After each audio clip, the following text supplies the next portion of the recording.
আজকের ভিডিওতে সকল ছাত্রছাত্রীকে স্বাগত। আশা করি তোমরা সকলে ভালো আছো। আজকে আমাদের আলোচনা প্রথম পর্যায়ক্রমিক মূল্যায়ন সপ্তম শ্রেণীর ভূগোল প্রশ্নপত্র নিয়ে।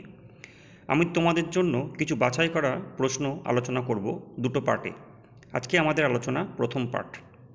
তাহলে প্রথম পার্টে আলোচনা যাওয়ার পূর্বে তোমাদেরকে বলে রাখি, যারা প্রথমবার এই চ্যানেলটি ভিজিট করছো তারা চ্যানেলটিকে সাবস্ক্রাইব করে দিও এবং পাশে থাকা বেল আইকনটি প্রেস করে দিও, যাতে আমার পরবর্তী ভিডিও আপলোড করলে তার নোটিফিকেশান তোমরা প্রথমেই পেয়ে যেতে পারো।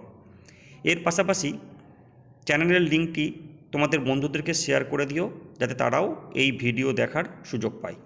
ঠিক আছে, তাহলে চলো শুরু করা যাক। প্রথমে দেখে নেওয়া যাক আমাদের প্রথম পর্যায়ক্রমিক মূল্যায়নের সিলেবাস। তোমাদের প্রথম পর্যায়ক্রমিক মূল্যায়নের ভূগোল পরীক্ষার সিলেবাস হচ্ছে 4টি অধ্যায়: পৃথিবীর গতি, ভূপৃষ্ঠে কোনো স্থানের অবস্থান নির্ণয়, বায়ুচাপ, আর 4 নম্বর অধ্যায় হচ্ছে এশিয়া মহাদেশ। তোমাদের পৃথিবীর গতি চ্যাপ্টার থেকে এমসিকিউ আসবে 2টি, 2 মার্কসের প্রশ্ন আসবে 2 নম্বরের 2টি, টোটাল 6 মার্কস। ভূপৃষ্ঠে কোনো স্থানের অবস্থান নির্ণয় থেকে এমসিকিউ আসবে 2টি, টোটাল 2 মার্কস।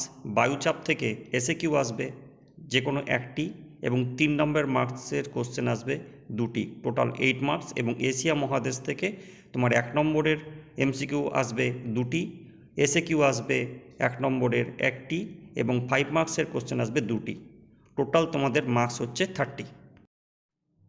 আজকে আমাদের আলোচনা সপ্তম শ্রেণীর ভূগোলের প্রথম পর্যায়ক্রমিক মূল্যায়নের পার্ট 2 নিয়ে।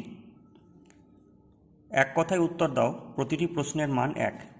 পৃথিবীর কৌণিক মাপ কত ডিগ্রি? দ্বিতীয় প্রশ্ন, সূর্যের দৈনিক আপাতগতি কাকে বলে? তৃতীয় প্রশ্ন, এশিয়া মহাদেশের পূর্বে কোন মহাসাগর অবস্থিত? 4 নম্বর প্রশ্ন, পৃথিবীর কক্ষপথের পরিধি কত? 5 নম্বর প্রশ্ন, মূল মধ্যরেখার অপর নাম কি? 6 নম্বর প্রশ্ন, টাইগ্রিস এবং ইউফ্রেটিস নদীর মিলিত প্রবাহের নাম কি? 7 নম্বর প্রশ্ন, সমুদ্রপৃষ্ঠে বায়ুর চাপ কত? 8 নম্বর প্রশ্ন, নিরক্ষরেখার মান কত? 9 নম্বর প্রশ্ন, পৃথিবীর মাঝখান দিয়ে পূর্ব পশ্চিমে বিস্তৃত রেখার নাম কি? 10 নম্বর প্রশ্ন, এক চন্দ্রমাস বলতে কি বোঝো? 2-3টি বাক্যে উত্তর দাও, প্রতিটি প্রশ্নের মান 2। পৃথিবীর বৃহত্তম স্থলভাগে এবং সমুদ্রে অবস্থিত তৈলখনির নাম লেখো।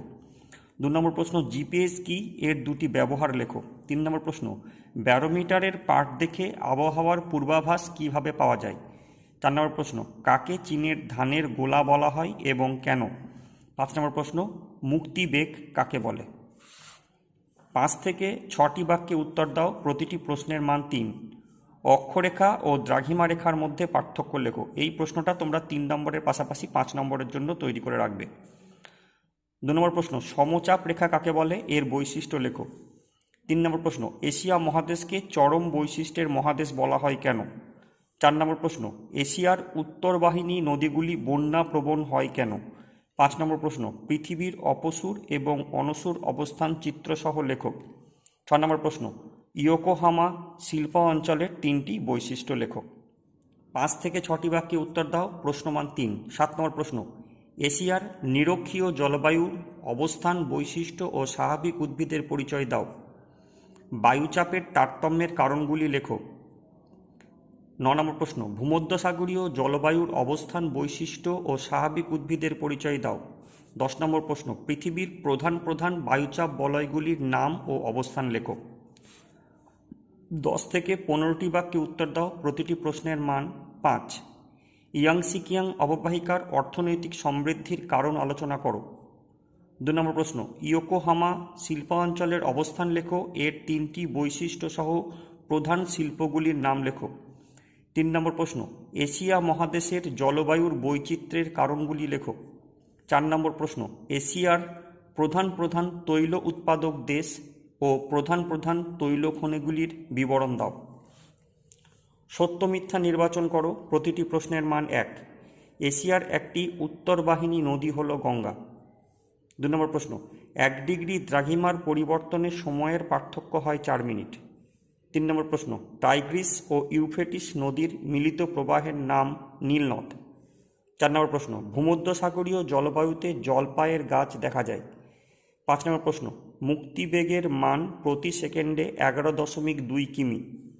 6 নম্বর প্রশ্ন, জেকোবাবাদ হল এশিয়ার উষ্ণতম স্থান। 7 নম্বর প্রশ্ন, 82°30' পূর্ব দ্রাঘিমার সময়কে ভারতের প্রমাণ সময় হিসাবে ধরা হয়। 8 নম্বর প্রশ্ন, সমচাপ রেখায় বায়ুচাপ পাস্কাল এককে পরিমাপ করা হয়। আজকের ভিডিও এখানেই শেষ করছি, দেখা হচ্ছে পরের ভিডিওতে।